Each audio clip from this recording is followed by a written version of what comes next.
Welcome to the podcast, Let the Prophet Speak. Today we continue our study of the second book of Shmuel with chapter 3. This is Saul Weinreb, the host of the podcast. At the end of the last chapter, we left a situation where Ish-Boshet, the son of Saul, was appointed king over the tribes of Israel in the north, and David was appointed king in Hebron over the tribe of Yehuda in the south. The main officer in charge, the general of Saul's army was Avner, and the general of David's armies was Yoav. And we read of the story where there was a small battle, a small skirmish that occurred between the soldiers of Saul and the soldiers of David under the leadership of Avner and Yoav when they had gotten together, presumably for some sort of talks. Things went bad, and in the end, Avner killed Asael, who was the brother of Yoav, thus creating a significant enmity, deepening the enmity between Yoav and Avner. We are about to study how this enmity continued to deepen, and the sense of distrust between the two deepened and became difficult and became tragic. And that's what we're about to read today. The war continued to lengthen, just dragged on. That's the impression we get. Bein Beit Shaul, between the house of Saul, Bein Beit David, and the house of David. V'David holech v'chazek, and as this war, it seems like the way it's being described, it gives you the sense that it wasn't like an all-out battle, although there may have been small skirmishes like the one we read about in the previous chapter. It was just this general enmity, kind of like a Cold War with occasional flare-ups. V'David, and as this war continued, V'David holech v'chazek, David and his kingdom and his rule was flourishing and strengthening. Ubeit Shaul, in the house of Saul, Hochim Vidalim, would go on and get weaker and get and more impoverished and weakened, and the tides were turning against Saul and his descendants, and for David and his descendants was growing. Vayivoldu David banim mechevron. We focus a little bit on David. David had children in Hebron during this time period as he solidified his rule over Judah. Vayivichoro Amnon, and his eldest son was Amnon la'Achinoam ha'Yisraelit. He was born to Achinoam, the wife that we had read about earlier, Mishnehu Kilav, and he had a second son named Kilav la'Avigail, who was born to Avigail. She was Eshet Naval HaKarmeli, who had originally been the wife of Naval, and we read that story several chapters ago as to how she became David's wife. V'Ashlishi Avshalom ben Ma'acha and the third son was Avshalom, who we will hear a lot more about later on, who was the son of a third wife of David named Ma'acha, who was Bat Talmai Melech Geshur. Ma'acha was the daughter of Talmai, who was the king of Geshur. So here we see that David was taking wives that were the daughters of kings of surrounding countries, thus demonstrating how he was solidifying his reign and forging alliances, etc. V'Haravi'i, and the fourth son was Adoniah ben Chagit, the son of Chagit, who was another one of his wives. V'Hachamishi Shefatya ben Avital, and the fifth son was Shefatya, the son of Avital. Another wife, Yashishi Yitraam li Egla, Eshet David, and the sixth was a son named Yitraam, who was the son of another wife named Eglah, the wife of David. Eile Yuldu li David b'Chevron. These were all born to David when he was in the city of Hebron. This is setting up the situation to tell us, as opposed to a future son that will be born not in Hebron, but later on when David sets up his kingdom in his capital in Jerusalem, which we will get to later on. Now that we see David solidifying his kingdom, bearing children, marrying at least 6 wives at this point, Bein Beit Shaul Bein Beit David, and was when the war was continuing between the house of Saul and the house of David. Avner hayam mitchadek bebeis Shaul. Avner was strengthening, was supporting, was the house of Saul. So Avner was, as far as we can tell, and we're giving the impression that he was a strong, powerful, charismatic leader, and he was supporting the house of Saul. And seeing this situation, Avner wanted to do something to end this battle between the two houses, between the two kingdoms, and somehow build up the strength of everyone. We'll get to that in a moment. Ulishol Pilegesh, and Saul had a Pilegesh. He had. Now we're going back to Saul's life, to an episode that we had, as of yet until now, not been aware of. He did have a Pilegesh, a concubine, that we were not aware of. We knew of Saul's son Jonathan and his other prominent sons, but we're about to learn of another one, Ushma Ritzpah bat Aya, and his concubine was named Ritzpah, the daughter of Aya. Vayomer el Avner, Madua Basa el Pilegesh Avi, and he, meaning in this case it's not mentioned, but he, meaning you can assume from the context that this he who's speaking to Avner is Ish-Boshet, the current king, the son of Saul. And he says, Madua Basa El Pilegesh Avi, why have you had sexual relationship with my father's concubine? What one gets the sense of here is the sense of suspicion. When one has a house that is falling, this is both a cause and effect. As the house begins to fall, instead of finding fault in himself, in his kingdom, seeing what he can improve to make the kingdom work better, one often, and when a bad leader, will look for someone to blame.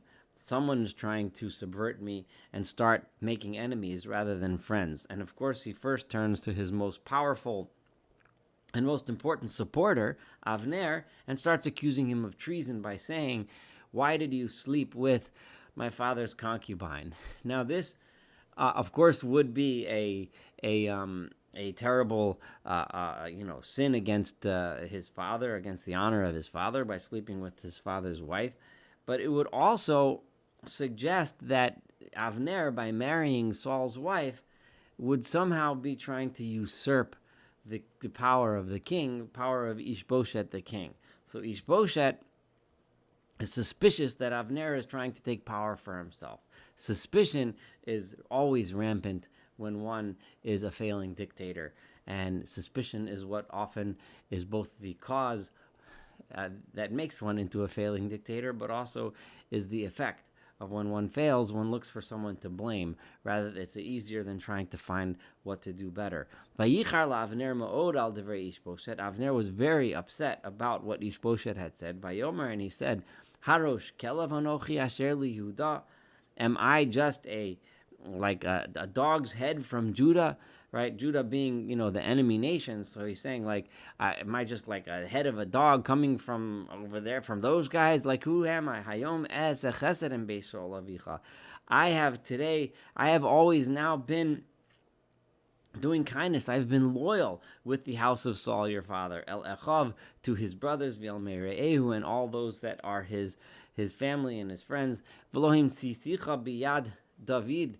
And I have not at all, I have never worked against you in the hands of David, who is your chief adversary. I've always been loyal to you. I've never done anything to show that I was with the other side. And now you're trying to accuse me of this sin of sleeping with the concubine. Like, what's up with this? Like, what kind of baloney is this? In other words, Avner's answer is not, I didn't sleep with a concubine, right? Rather, Avner's answer is answering what was really bothering Ish-Boshet, which was Ish-Boshet was claiming that he's disloyal, trying to usurp his power, and Avner is saying, look at my record. I've never ever done anything even remotely like that. Ko yaseh Elohim li Avner v'cho yosif lo. May God do such to Avner. This is Avner speaking. And so, uh, um,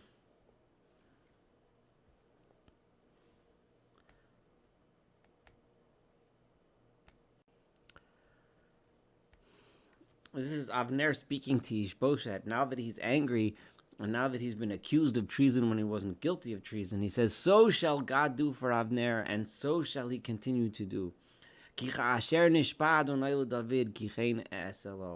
Because just like God has sworn to David, in other words, that God has sworn to David that he should be king, that is exactly what I am going to do for him. Because obviously this is well known in the house of Saul. This was like something hanging over their heads all the time. The knowledge that God, through the prophet Shmuel, has already taken the kingdom away from Saul and his house and given it to David. Al-Hakim es Kisei David, and to establish the throne of David al Yisrael over entire Israel, Al Yehuda, and over Judah. In other words, not only over Judah, but over all the tribes of Israel too. Midan v'ad Beersheva, from Dan until Beersheva. In other words, Avner is saying that if this is how you're going to behave to the people that are loyal to you, then clearly I see that what God had promised is exactly what's going to happen, and that is that you're going to lose your kingdom to your adversary David, and he's going to be king over. He's going to take over your kingdom as well as the kingdom he already has in Judah. And because Avner was so powerful, this is verse 11. So Ish-Boshet wasn't able to even answer to Avner a single thing. He couldn't even protest because he was afraid of Avner's power as his general. So here you have a king who's afraid of his own general, clearly not a very good sign for his potential success.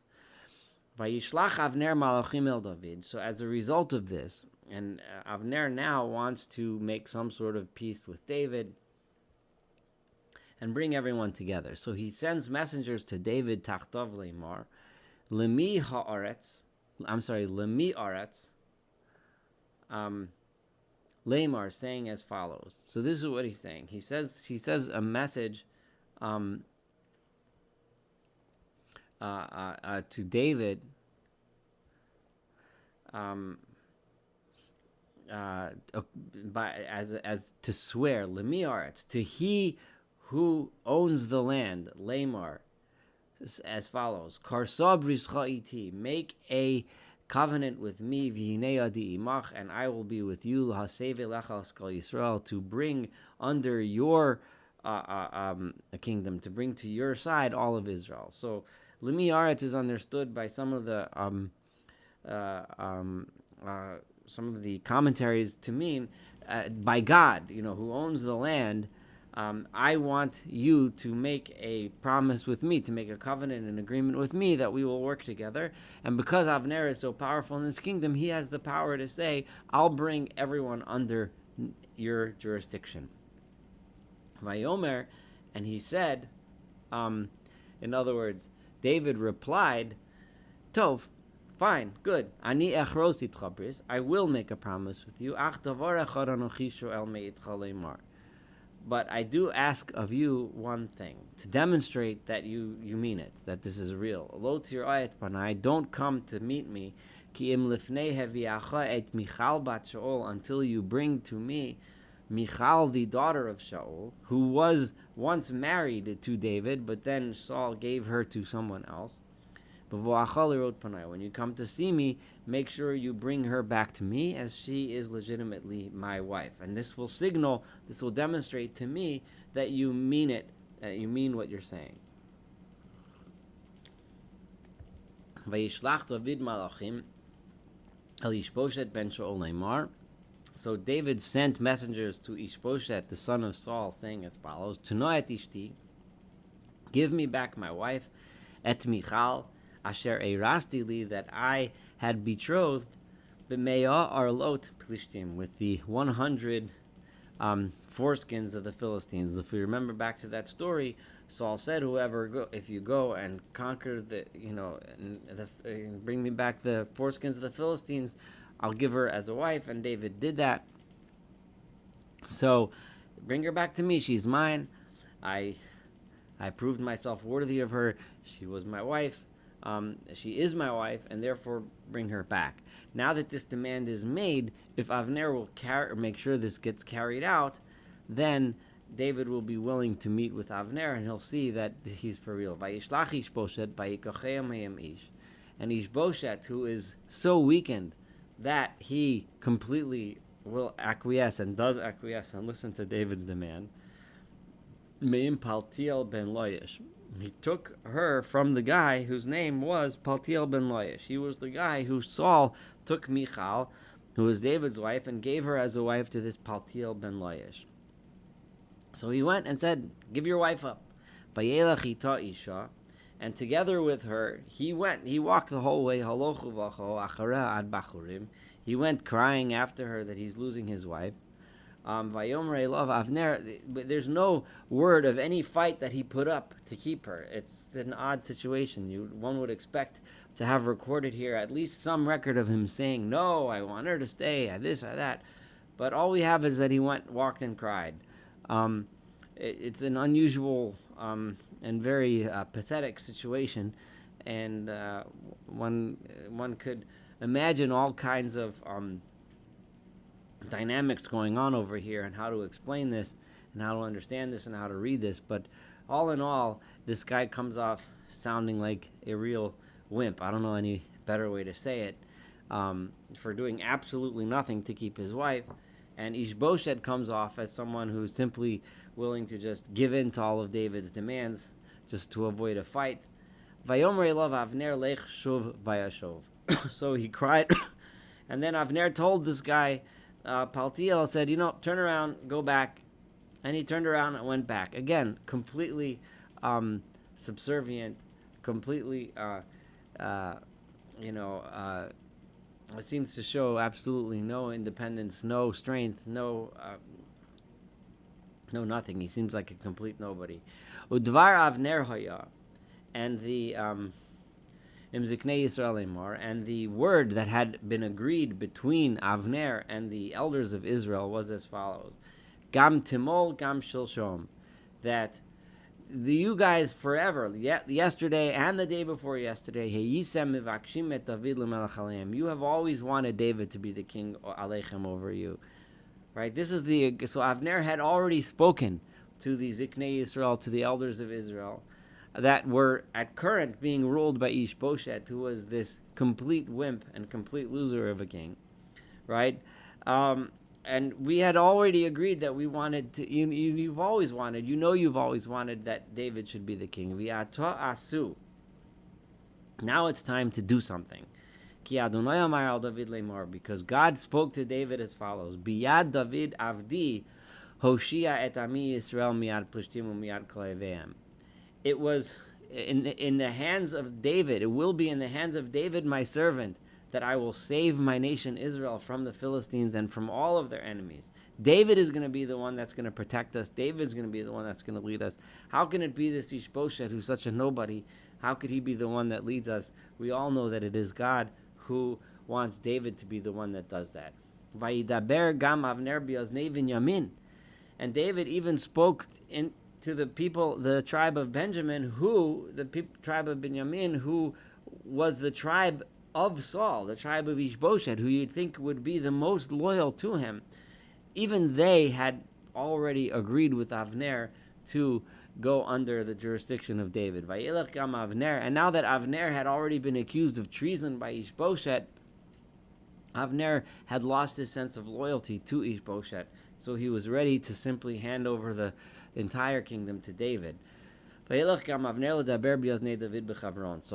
then went to speak to David himself in Hebron, in his capital. Is kol asher tov be'enei Yisrael u'be'enei kol beis Binyamin.